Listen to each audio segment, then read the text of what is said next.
আমরা সবসময় নির্যাতিত হয়েছে, অন্যায়ভাবে আমাদেরকে অনেক কিছু করানো হয়েছে, যেটা হয়তো আমরা করতে চাইনি।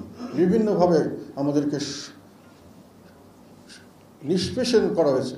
বড় বড় রাজনৈতিক শক্তিগুলি 90-এর পর থেকে প্রতিটি দলই আমাদের উপর অত্যাচার, নির্যাতন করছেন। এবং পরবর্তীকালে আবার এই নির্যাতিত হওয়ার পরেও বিভিন্নভাবে আমরা চেষ্টা করেছি জনগণের পক্ষে দাঁড়িয়ে কাজ করার, তারপরেও আমাদেরকে বিভিন্নভাবে দোষারোপ করা হচ্ছে, অপবাদ দেওয়ার চেষ্টা করা হচ্ছে।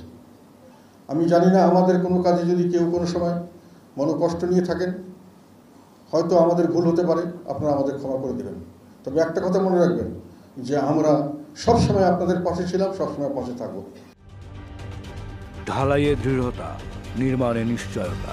প্রিমিয়ার সিমেন্ট, ঢালাইয়ের রাজা। হয়তো কোনো কারণে যদি কোনো কিছু ভুল হয়ে থাকে, সেটা আমাদের অনিচ্ছাকৃত ভুল, এবং